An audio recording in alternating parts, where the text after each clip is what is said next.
What's up guys, Firewolf here, showing you guys the iPhone 16 Plus in the black color. Really excited to see how this is going to look. I personally think it's going to be the best color, so let's go ahead and tear it up.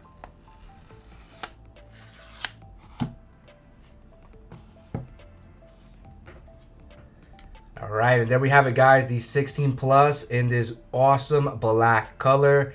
I personally think this is the best color out of all the options. Now obviously there's a lot of talk with all the newer colors, but for those that are looking for the simplest and the sleekest color, then the black is definitely the one for you. Let's go ahead and peel this up.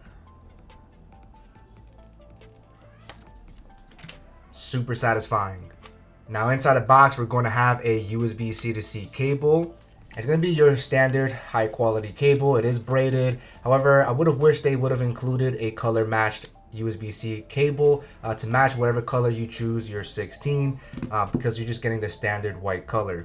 And the final thing that we get here is just this little pill shape, letting you know there's no longer a physical SIM card and everything is done electronically. Finally, we have more details of the iPhone. And that's all we get in the box, so if you need a power adapter, of course, you're gonna have to buy that separately. With that out of the way, let's go ahead and fire it up. And while that's powering on, let's take a closer look at the 16 Plus. Starting with the bottom, we have a nice USB-C port. However, it is stuck on the USB 2.0 transfer speeds. For the faster USB 3, you would have to go for the Pro Series, which is very versatile. Now on the left side of the iPhone, we're gonna have our volume rocker as well as our action button. We have a nice sleek top. And then on the other side, we're gonna have our side button and the new camera control button, which is located right here, making it very easy to take pictures and zooming in and zooming out. And the star of the show is definitely this black color. It looks absolutely fire. You can see the cameras have a new layout here. It has a pill-shaped design, which I personally like to see that subtle change. It makes it look newer, even though it's similar to older iPhone generations, but this has a nice refreshed look. All right, setting up the phone is very easy. All we have to do is swipe up, and we're gonna choose our language. I'm gonna go for English. We're gonna select our region here, and I'm in the US. And here we have the option to customize your appearance. We can make the text appear larger. I'm going to leave it at default. And this step here is their quick start option here. So if you have your older iPhone, if you kind of put it next to it, you're able to simply unlock your phone and it'll automatically start the transfer process and you'll be able to follow the on screen. This is perfect for phone to phone transfers if you don't have iCloud storage, but if you prefer iCloud backups or setting up as a new phone like I'm going to do, then we're going to select the bottom one. And this is where we're going to choose our Wi-Fi network. All right, once you connect to your Wi-Fi network, depending on whether this iPhone was upgraded or added on a new line on a carrier, you might see it activate with a cell phone number. In that case, you would just simply activate it. However, since this is the unlocked version, it automatically bypasses that. So all we have to do here is hit continue under data and privacy. Next up, we can set up your iPhone in two different ways. The standard setup for yourself, or you can set this phone up for a child in your family. If they're 13 or under, you can create a child account and be able to monitor everything, which I highly recommend if you have smaller kids. So in this case, you're gonna hit setup for myself. And right over here is where you will set up the Face ID, but we're gonna hit setup later. Next, you can create an iPhone passcode, and by default it's 6, but choosing the passcode options, you have the option of using 4 digits, or you can do a custom alphanumerical code if you wanna use a word or phrase. But for now, we're gonna hit don't use passcode. I'm gonna hit that again. Next is your dedicated transfer screen here, and this is gonna give us 5 different options. For an iCloud backup, you would choose the first option. Here, you'd be able to transfer from your other iPhone, similar to the first screen that I showed you, and you can also transfer from a Mac or PC.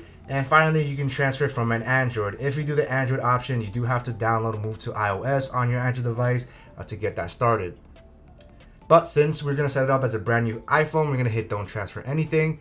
And here you would add your Apple accounts. You can also create one as well. And in my case, I'm just gonna set this up in the settings later.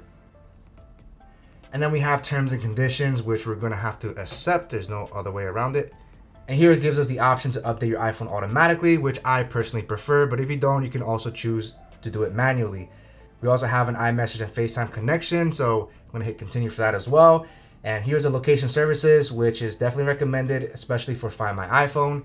And right over here, if your phone hasn't already activated its cellular service, then it's going to be a dedicated screen, which you can transfer from a nearby iPhone, or you can use a QR code. but for now we're going to set it up later in the settings. Alright, right after that we have the screen time here, which gives you weekly reports of how you're using your device. We're going to hit continue, and here you have the option of choosing to share your iPhone analytics. Of course, everything is sent privately. I always say hit share. And finally, we have 3 different modes for your display. We have light, we have dark, or my favorite, automatic mode, which basically automatically changes to light when it's morning or dark when it's night. So right now it's nighttime, so it's going to be on the dark. But for now, I'm going to leave it at light so we can easily see here. Hit continue. And finally, since there's no silent toggle switch anymore, they did move the silent mode conveniently. However, with this new action button here, by default, they automatically defaulted to silent mode. However, you have the option to customize it as well. You have focus, you have camera, you can use it for flashlight, voice memo. You can even use your own shortcut here, which is really nice. But me personally, I like to leave it in silent mode since I use that feature a lot. So I'm gonna hit continue. Then you're going to be shown a small tutorial on how to use the new camera control button here. So it basically lets us know how to use it here. So the camera control button is located on the bottom right. So you basically just click on it, opens up the camera. You could also swipe in to zoom in and out, which is really nice.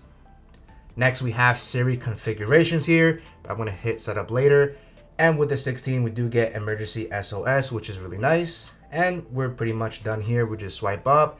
And now we're greeted to the iPhone 16 Plus with iPhone 18 baked in. Now my first impression on this phone here is that it definitely feels really light compared to the Pro series. They are a little bit heavier, so this does feel a lot lighter in the hand. Now you do have a 6.7-inch screen with the dynamic island feature here, which is an awesome touch. Now you are locked into a 60 Hz display. However, if you have older iPhones with that 60 Hz display, not going to be any type of issues. You only really notice it if you're using another device that has an adaptive refresh rate like the Pro series, where you can kind of see the difference here. Otherwise, I think 60 Hz is more than enough to obviously enjoy all of your media and entertainment. Now for me personally, the Plus is not going to be the option that I... Thanks so much for watching, guys. Firewolf out.